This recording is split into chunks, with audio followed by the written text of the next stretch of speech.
Welcome children. हमने last lecture में different types of vectors को देखा था। टाइप्स ऑफ वेक्टर्स जिसमें हम लोग ने इक्वल वेक्टर देखा था, ऑपोजिट वेक्टर देखा था या नेगेटिव वेक्टर। फिर हमने देखा था नल वेक्टर और जीरो वेक्टर। फिर उसके बाद हम लोग ने देखा था unit vector, orthogonal unit vector, को इनिशियल वेक्टर एंड को टर्मिनस वेक्टर। एक वेक्टर और हमें मालूम होना चाहिए डिफरेंट टाइप्स ऑफ वेक्टर्स में, तो ये हो जाएगा एर्थ हो जाएगा, एर्थ टाइप हो जाएगा वेक्टर का position vector. Position vector, position vector क्या होता है? वेक्टर्स तो अब तक समझ गए होंगे कि क्या होता है कि ऐसी कोई फिजिकल क्वांटिटी जिसमें मैग्नीट्यूड भी हो और डायरेक्शन भी हो, पोजीशन वेक्टर कहलाते हैं। ठीक है ना। और ये पोजीशन वेक्टर क्या होगा?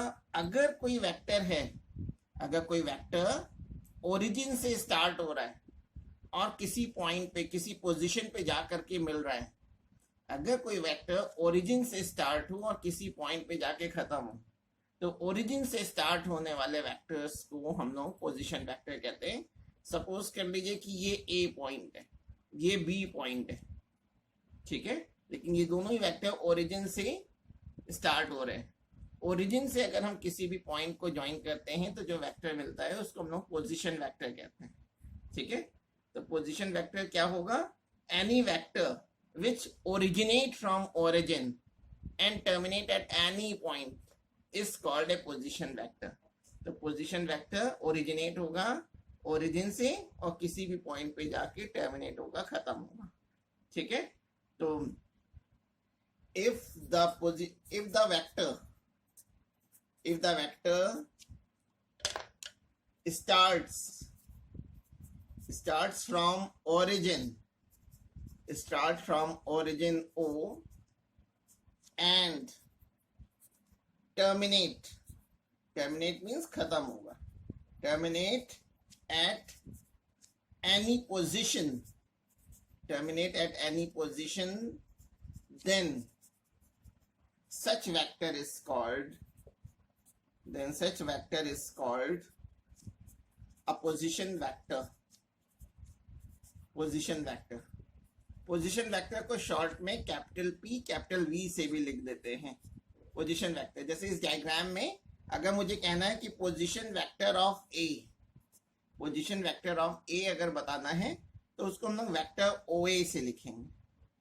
वेक्टर मींस एरो और OA, यानी उस पॉइंट को जरूर मेंशन करेंगे जहां से वो निकल रहा है, यानी ओरिजिन से स्टार्ट होता हुआ दिखाएंगे।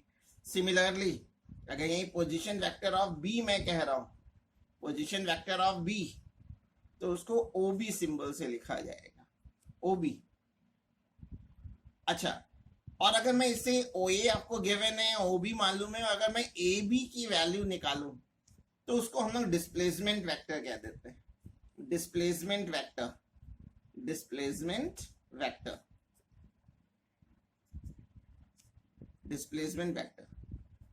अगर कोई वेक्टर ए से स्टार्ट हो रहा है और बी पे खत्म हो रहा है तो वेक्टर ए बी को हम लोग डिस्प्लेसमेंट वेक्टर कहेंगे। ठीक है, तो एनी वेक्टर which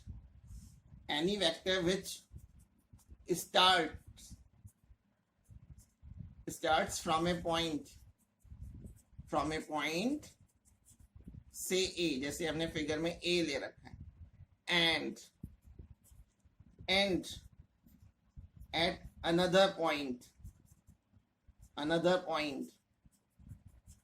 जैसे लेट कर लें B, then AB is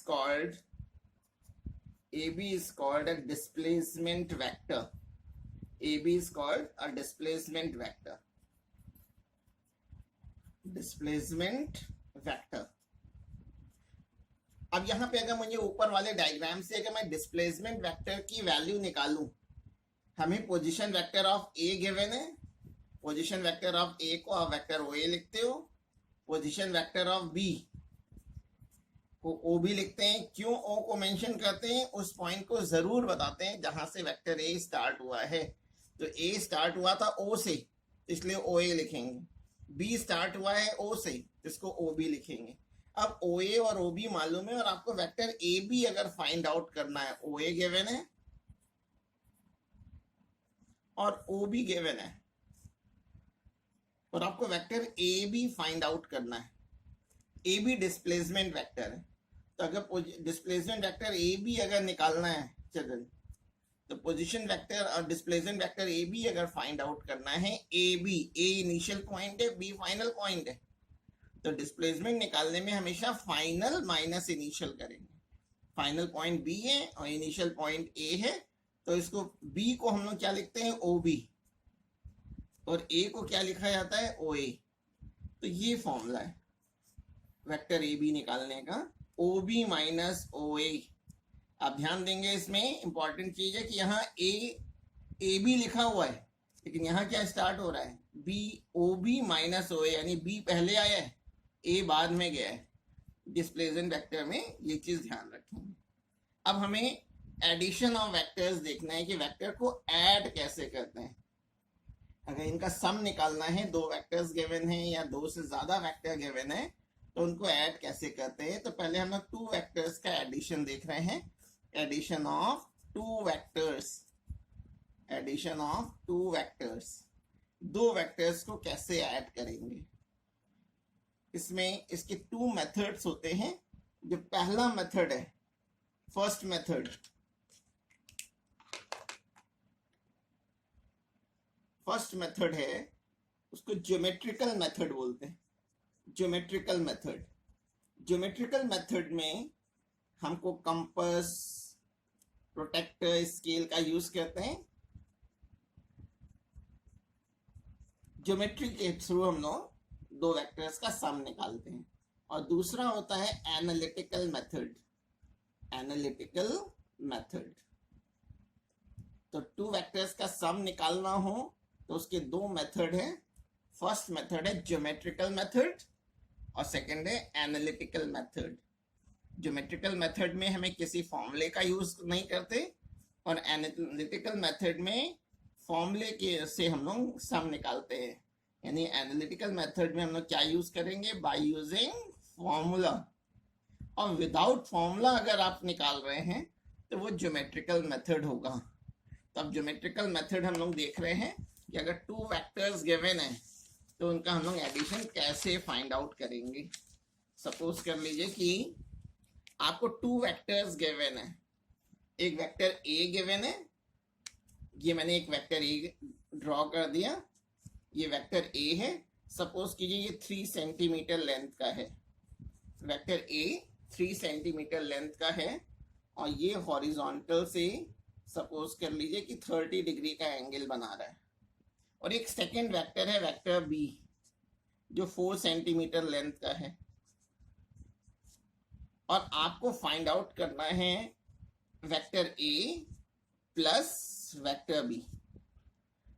ठीक है, vector A plus vector B निकालना है। इसकी वैल्यू दे रखी है 3 यूनिट। अगर सेंटीमीटर के हैं तो सेंटीमीटर, मीटर के हैं तो मीटर। और सेकेंड वेक्टर बी जो है वो 4 यूनिट है। तो हमें वेक्टर ए प्लस बी निकालना है। तो ए प्लस बी का बिल्कुल ये मतलब नहीं है कि ए की वैल्यू 3 रख दी, बी की वैल्यू 4 रख दी, तो 3 + 4 7 हो गया। अगर सिंपली ऐसे ऐड कर रहे हो, नंबर्स को सिंपली ऐड करते हैं, तो वो वेक्टर एडिशन नहीं होता, वो स्केलर में होता है, स्केलर क्वांटिटीज में उस तरह से ऐड करते हैं। ठीक है, तो अगर इसको हमको ज्योमेट्रिकल मेथड से अगर इसका सम निकालना है तो कैसे निकालेंगे, स्केल, पेंसिल, प्रोटेक्टर का यूज करके कैसे निकालेंगे।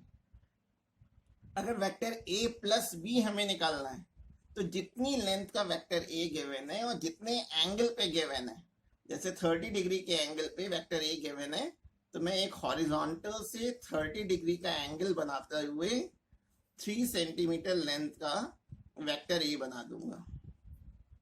ये वेक्टर ए हो गया।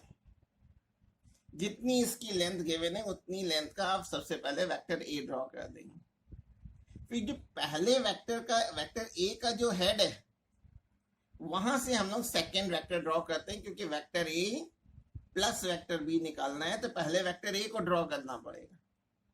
अब पहले वेक्टर के हेड से हम लोग वेक्टर बी ड्रॉ करेंगे। वेक्टर बी हॉरिजॉन्टल है, तो आप क्या करेंगे कि बी वेक्टर ए के हेड से वेक्टर बी ड्रॉ कर देंगे जितनी लेंथ का गिवन है। जैसे यहाँ वेक्टर बी की लेंथ 4 सेंटीमीटर है, तो 1 2 3 एंड 4, ये मैंने वेक्टर बी ड्रॉ कर दिया। हमेशा पहले वेक्टर के हेड से दूसरे वेक्टर का टेल जुड़ा होगा। अब ये वेक्टर ए और वेक्टर बी को ड्रॉ कर दिया, हमें इनका सम निकालना है। तो अगर इसका सम निकालना है तो कैसे निकालते हैं? जो पहला वेक्टर है बेटा, उसके टेल से आखिरी वाले वेक्टर के हेड को ज्वाइन कर देंगे। अगर स्केल से इसको ज्वाइन कर दें,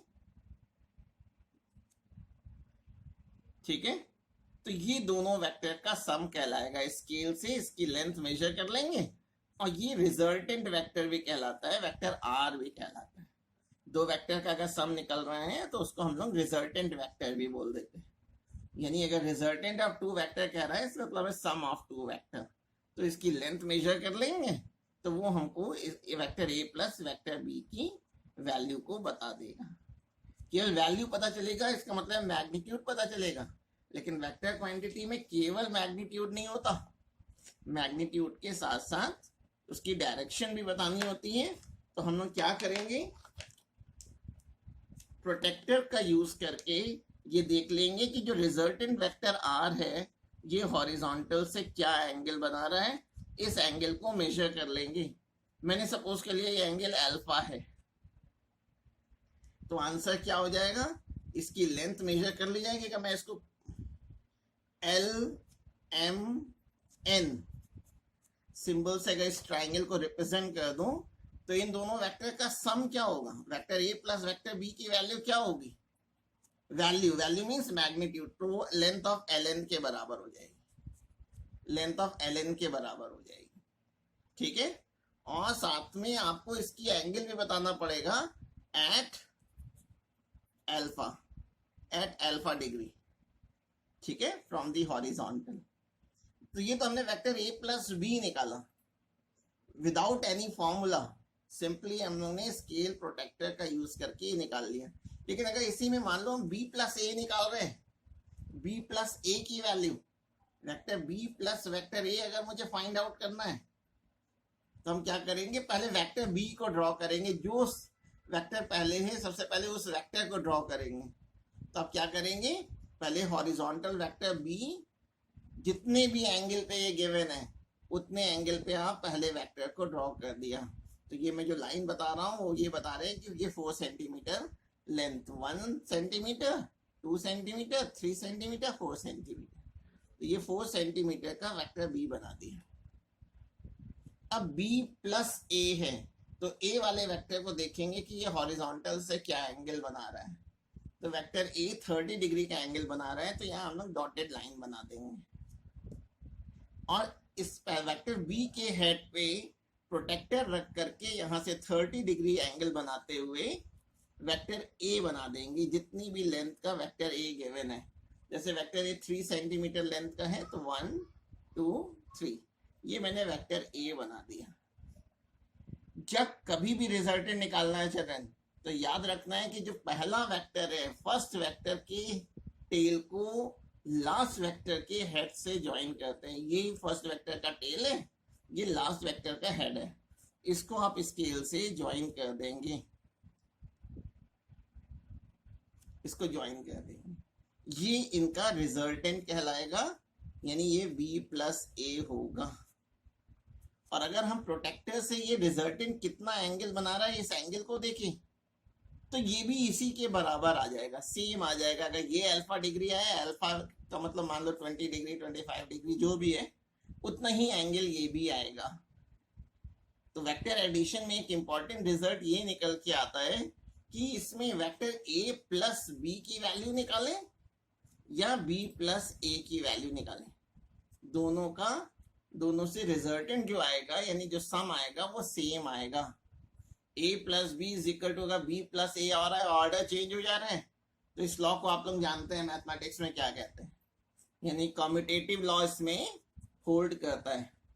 कम्यूटेटिव लॉ ऑर्डर चेंज करने पे सम पे कोई फर्क नहीं पड़ता, रिजल्टेंट पे कोई फर्क नहीं पड़ता है।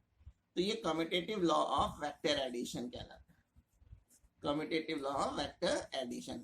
यानी वेक्टर को जब हम ऐड कर रहे हैं तो ये कम्यूटेटिव लॉ इसमें होल्ड करता है। ये था ज्योमेट्रिकल मेथड, जब दो वेक्टर्स का सम निकालना हो, ठीक है।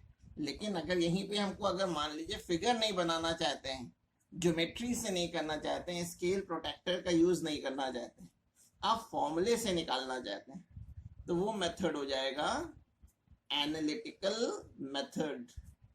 एनालिटिकल मेथड, एनालिटिकल मेथड पढ़ने के लिए दो तीन लॉज हैं, वो हम लोगों को लॉ पढ़ने हैं।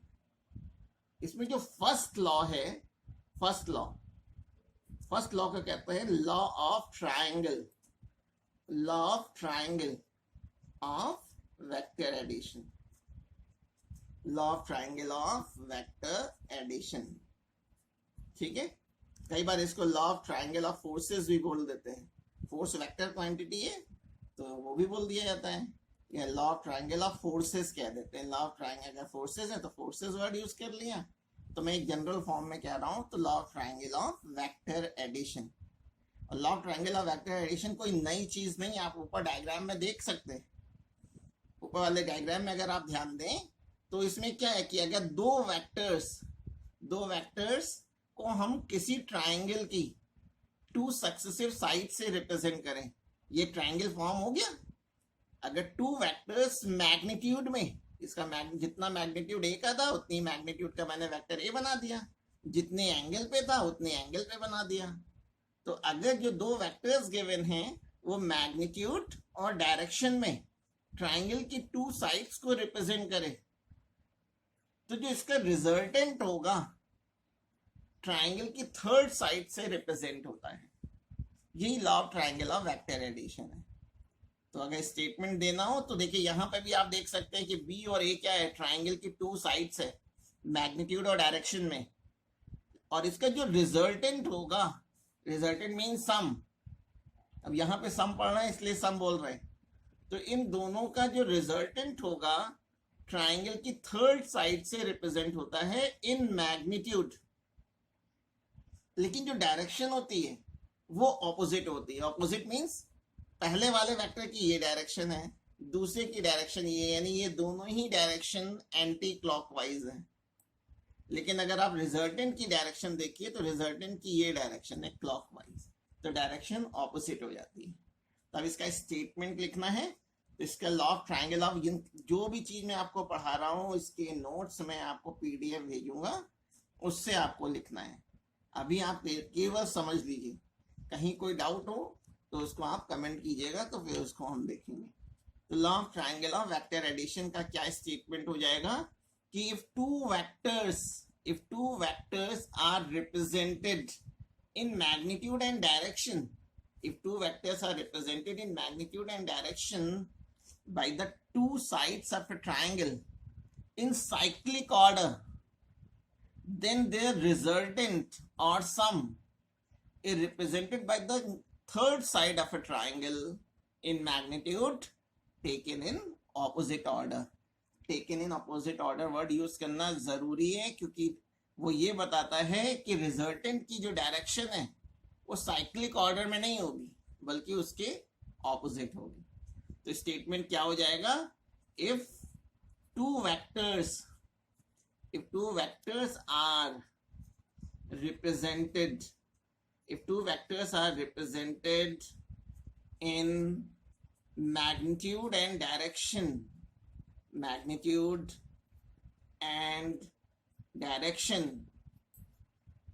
Bye the two sides of a triangle, ये वर्ड आना चाहिए क्योंकि वेक्टर में मैग्नीट्यूड भी होता है और डायरेक्शन भी होता है, इसलिए ये वर्ड बार बार यूज किया जाएगा।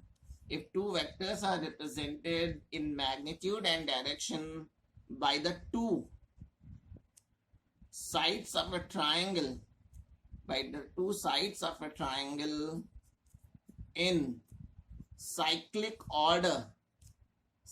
order, then their resultant जो इसका रिजल्टेंट होगा, रिजल्टेंट मीन सम, रिजल्टेंट का मतलब अभी हम लोग जब सम निकाल रहे हैं तो उसको हम लोग सम बोल देंगे. Then their resultant is represented, then their resultant is represented in magnitude, by the third side of a triangle. Third side को आप इनक्लोजिंग साइड भी कह सकते हैं क्योंकि ये फिगर इनक्लोज हो गया. by the third side of a triangle taken in opposite order. Opposite order word क्यों यूज किया है अभी बता चुके हैं, 2 बार बता चुके हैं. क्योंकि इसकी जो डायरेक्शन होगी, रिजल्टेंट की डायरेक्शन जो होगी वेक्टर ए बी की डायरेक्शन के ऑपोजिट होगी, टेकन इन ऑपोजिट ऑर्डर. ठीक है, तो ये law of triangle of vector addition है और इससे हम लोग रिजल्टेंट का फॉर्मूला डिराइव करते हैं. ये तो स्टेटमेंट हुआ. Law of triangle of vector addition most important है एनालिटिकल मेथड से. कंपटीशन में जितने भी क्वेश्चन सॉल्व करे जाते हैं वो लॉ ऑफ ट्रायंगल से, या भी एक और लॉ बताऊंगा, law of parallelogram of vector addition से करते हैं. अब इसका डेरिवेशन एक है, यानी रिजल्टेंट का हमें एक फॉर्मूला प्रूफ करके दिखाना है. तो इस फॉर्मूले को देखेंगे.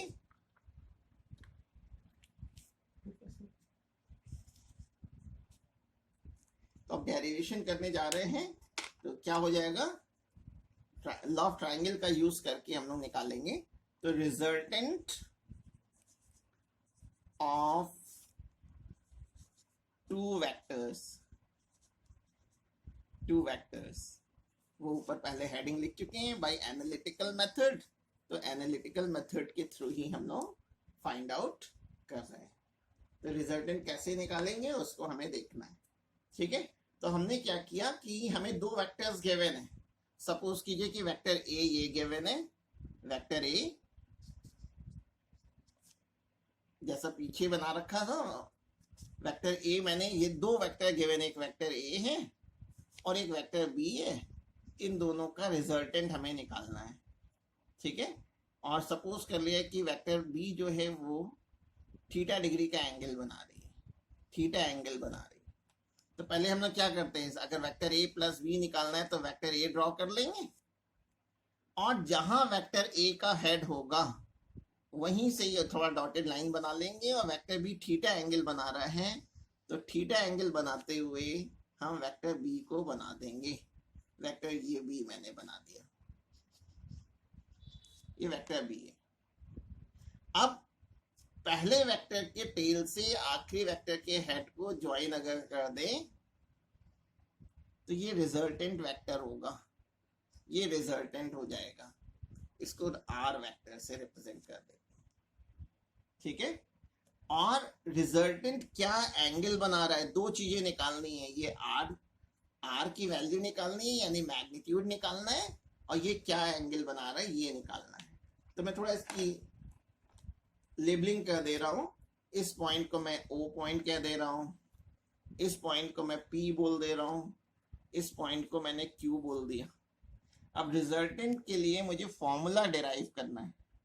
तो उसके लिए मैंने क्या किया, क्लास 9 10th की जो ट्रिग्नोमेट्री का थोड़ा मैं यूज करूंगा. इसमें मैंने क्या किया कि क्यू पॉइंट से एक परपेंडिकुलर ड्रॉ कर रहा हूं, ओपी को आगे प्रोड्यूस कर दिया और क्यू से एक परपेंडिकुलर ड्रॉ कर दिया है क्यू एम मैंने एक परपेंडिकुलर ड्रॉ कर दिया. ओपी की लेंथ आपको मालूम है, ओपी की लेंथ कितनी है, लेंथ मींस मैग्नीट्यूड. जब भी मैग्नीट्यूड कहते हैं तो हम लोग क्या करते हैं, मॉड के अंदर रखते हैं. किसी वेक्टर को मॉड के अंदर रख दिया गया है, इसका मतलब उसका मैग्नीट्यूड. वेक्टर ओपी का मैग्नीट्यूड कितना गिवन है, ए गिवन है.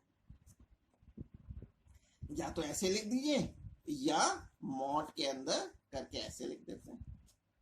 और वेक्टर पी क्यू का मैग्नीट्यूड क्या है, वेक्टर पी क्यू का मैग्नीट्यूड है, फिगर में पी क्यू की वैल्यू बी गिवन है, वेक्टर बी, लेकिन जब मैग्नीट्यूड कहेंगे तो मॉड ऑफ वेक्टर बी लिख देंगे. मुझे आर निकालना है. तो ये मुझे फिगर में अगर आप देखें तो ये ओ एम क्यू एक राइट एंगल ट्राइंगल नजर आ रहा है. O M Q right angle triangle है, तो अगर मुझे पी एम और क्यू एम की वैल्यू मिल जाए तो मैं इसमें पाइथागोरस थ्योरम लगा सकता हूँ। तो सबसे पहले मैं पी एम और क्यू एम की वैल्यू निकालने जा रहा हूँ। तो पी एम की वैल्यू निकाल लेंगे कैसे, ये इस ट्राइंगल में, ट्राइंगल पी क्यू एम में एम 90 डिग्री है, तो ये बेस हो गया, ये हाइपोटेन्यूज है, ये परपेंडिकुलर। तो बेस अपॉन परपेंडिकुलर का अगर मैं फॉर्मूला लगा दूं, in triangle P Q M, in triangle P Q M, तो अगर मैं इसमें कॉस थीटा फॉर्मूला लगा दूं तो कॉस थीटा हो जाएगा बेस अपॉन हाइपोटेन्यूज, यानी P M upon P Q. यहां मैं लेंथ ले रहा हूं, लेंथ मीन्स मैग्नीट्यूड। तो अगर मुझे पी एम की वैल्यू निकालनी है तो पी एम पी क्यू का मैग्नीट्यूड ये मालूम है, मॉड ऑफ वेक्टर बी। तो इससे मुझे पी एम की वैल्यू निकल करके आ गई, पी एम की वैल्यू आ गई cross multiplication mod of vector B cos theta, ये पी एम की वैल्यू आ गई। इससे मुझे ओ एम की लेंथ पता चल गया। देखो ओ एम की लेंथ क्या हो गई, अगर ओ से एम तक की लेंथ निकालनी है तो ओपी प्लस पी एम कर दें, ओपी प्लस पी एम। यहाँ लेंथ निकाल रहे हैं, लेंथ मीन्स ओनली मैग्नीट्यूड, केवल वैल्यू। तो ओपी का मैग्नीट्यूड ए था, ओपी का मैग्नीट्यूड था vector A, mod of vector ए। अब पीएम की वैल्यू ये अभी इक्वेशन 1 में निकाल चुके हैं, mod of vector B cos theta. तो ये मुझे ओएम की लेंथ पता चल गई, ओएम की लेंथ पता चल गई है, तो इसको मैं अलग से बॉक्स में लिख दे रहा हूं। तो ये ओएम की वैल्यू पता चल गई, ये ओएम की वैल्यू मिल गई है। अब मैं क्यूएम की वैल्यू निकालने जा रहा हूं, तो उसके लिए मैं परपेंडिकुलर अपॉन हाइपोटेन्यूज, फिर ट्राइंगल पी क्यू एम में, again in triangle P Q M अगर मैं साइन थीटा का फॉर्मूला लगाऊं तो sine theta is equal to हो जाएगा परपेंडिकुलर अपॉन हाइपोटेन्यूज, यानी Q M upon P Q, Q M upon P Q. तो पी क्यू का मैग्नीट्यूड तो हम लोगों को मालूम है, vector mod of vector B है, तो Q M upon mod of vector B. तो यहां से मैं क्यू एम की वैल्यू निकाल ले रहा हूं, और क्यू एम की जो वैल्यू आ रही है उसको मैं बॉक्स में रख दे रहा हूं। क्यू एम की जो वैल्यू आ रही है कितनी आ गई, क्रॉस मल्टीप्लाई कर ले तो बी से साइन थीटा का मल्टीप्लाई हो जाएगा, तो क्यू एम की वैल्यू आ गई mod of vector B sine theta. अब चिल्ड्रन इसमें देखिए हमें बेस पता चल गया राइट एंगल ट्राइंगल का, और परपेंडिकुलर पता चल गया। तो मैं अब इसमें पाइथागोरस थ्योरम यूज करने जा रहा हूं। तो in triangle O M Q, in right angle triangle, in right angle triangle O M Q, अगर मुझे ओ क्यू की वैल्यू निकालनी है, यानी हाइपोटेन्यूज निकालना है, तो ओ क्यू का स्क्वायर इज इक्वल टू हो जाएगा O M square plus Q M square. और ओ एम स्क्वायर की वैल्यू इसमें इक्वेशन ए में मैंने निकाल लिया, ये इक्वेशन बी कह दे रहा हूं। इन दोनों की मैं वैल्यू रखने जा रहा हूं, ओ एम की जगह इक्वेशन ए से वैल्यू रखने जा रहा हूं, और क्यू एम की वैल्यू इक्वेशन बी से पुट करने जा रहा हूं। तो अगर मैं इसमें रख दूं तो क्या आ जाएगा, mod of vector A plus mod of vector B cos theta whole square, ये ओ एम की वैल्यू रख दी। अब मैं क्यू एम की वैल्यू रख रहा हूं, क्यू एम की वैल्यू है mod of vector B sine theta, और स्क्वायर है तो स्क्वायर लगा दिया। और ओ क्यू की वैल्यू आप रख सकते हैं आर, तो ये आर स्क्वायर, ठीक है। अब इसको ए प्लस बी होल स्क्वायर वाली आइडेंटिटी से इसको एक्सपैंड कर ले रहा हूं। इसको अगर मैं एक्सपैंड करूं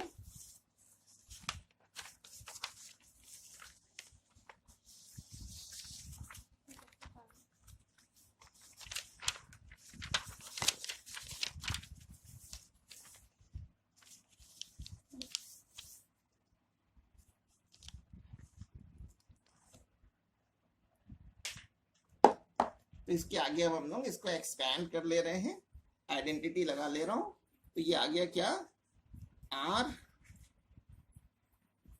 स्क्वायर इज इक्वल टू, इसमें A plus B whole square, तो A square plus B square cos square theta, A square plus B square plus 2ab, 2a की वैल्यू है mod of vector A, b की value है b cos theta, तो ये a square plus B square plus 2ab cos theta, फिर plus लगा करके ये इसका स्क्वायर कर लिया b साइन थीटा का स्क्वायर, तो ये आ गया b square sine square theta.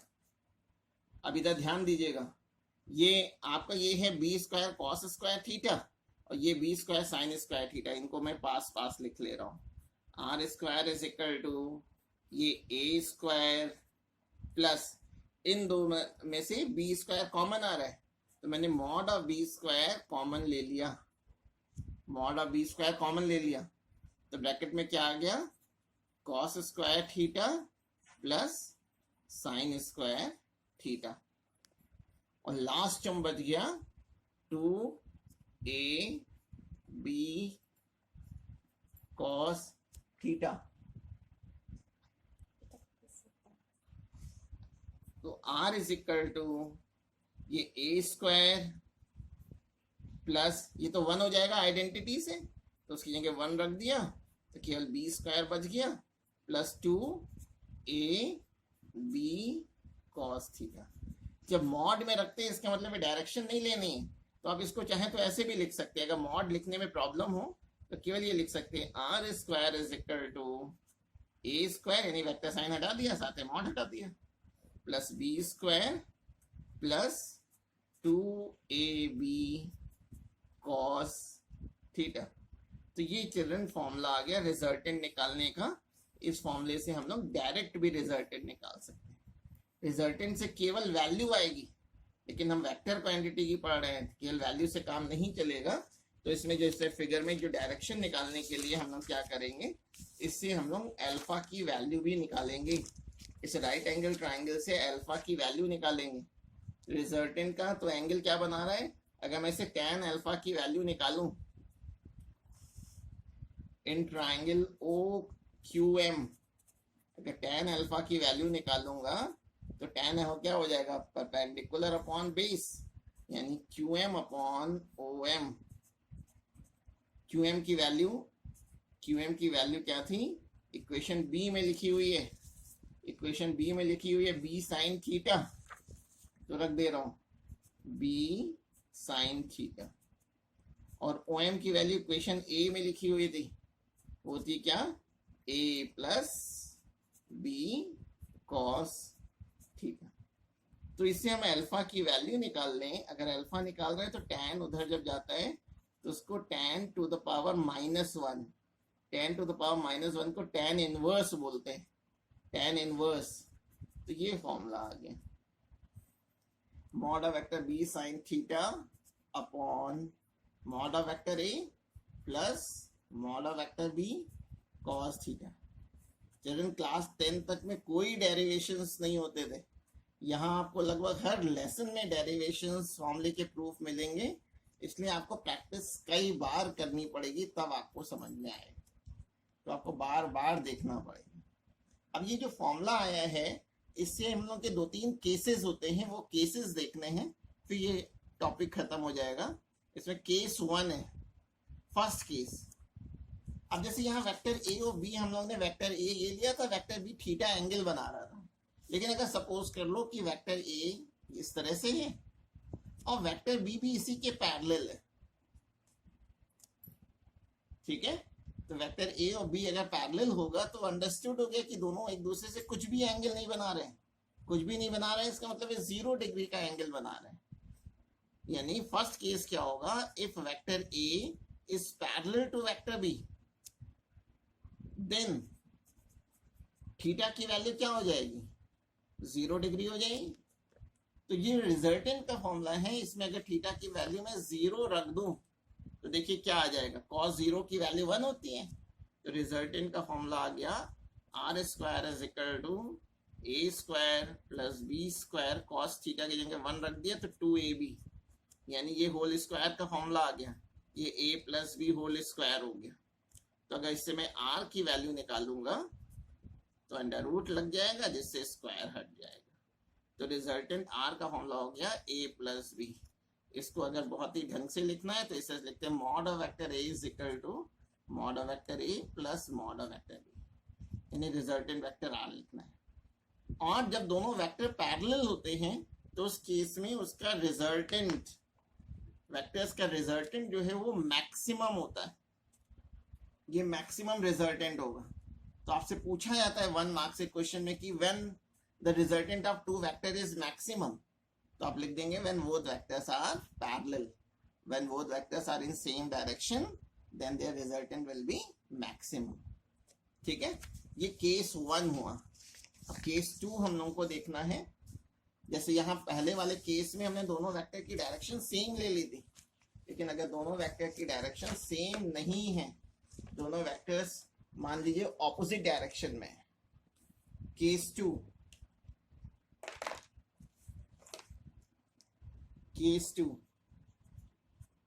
Vector A इस तरह से दिया हुआ है और वेक्टर बी की इसकी डायरेक्शन इसके ऑपोजिट है। जरूरी नहीं हॉरिजॉन्टल बनाए, अगर दोनों की डायरेक्शन एक दूसरे के ऑपोजिट है तो ऑपोजिट को एंटी पैरेलल भी कह देते हैं कि vector A is anti parallel. Parallel में सेम डायरेक्शन होती है लेकिन एंटी है, इसका मतलब इसका opposite. Vector A is anti parallel to vector B, तो उस केस में क्या होगा, जो थीटा डिग्री होगी, थीटा की वैल्यू 180 डिग्री होती है, 180 डिग्री। और आपको ट्रिग्नोमेट्री में क्लास 11 में पढ़ा दिया गया है कि cos 180 डिग्री की जो वैल्यू होती है वो -1 होती है। cos 180 डिग्री की वैल्यू -1। देखो जो रिजल्टेंट का फॉर्मूला था a square plus b square plus 2ab cos 180, cos 180 की जगह जब मैं -1 रख दूंगा तो यहाँ माइनस आ जाएगा, तो r square is equal to आ जाएगा a square plus B square minus 2ab, जिसको हम लोग a minus B whole square लिख सकते हैं, यानी r का फॉर्मूला आ गया a डिफरेंस b। यहाँ मैंने डिफरेंस का साइन लगाया, अगर a ग्रेटर हो तो a माइनस बी लिखिएगा, b ग्रेटर हो तो b माइनस है। ठीक है, और डायरेक्शन क्या होगी, जो ग्रेटर होगा उसकी डायरेक्शन में, तो लिख देंगे in the direction of greater vector, जो वेक्टर बड़ा होगा उसकी डायरेक्शन में होगा।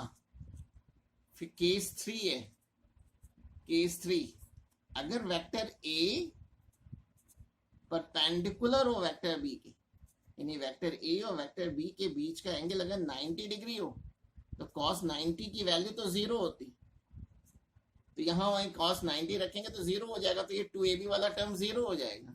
तो उस केस में यानी वेक्टर ए अगर परपेंडिकुलर है वेक्टर बी के, तो उस केस में रिजल्टेंट का formula R square is equal to A square plus B square, या R is equal to under root A square plus B square हो जाएगा।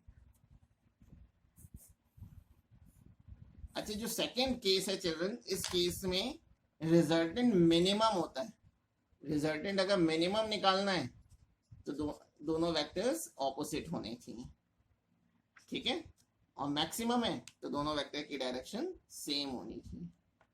लास्ट केस और मोस्ट इंपॉर्टेंट, ये आपके स्कूल में बहुत आता है और इसका हम लोग यूज भी बहुत ज्यादा करते हैं फोर्सेस लेसन में।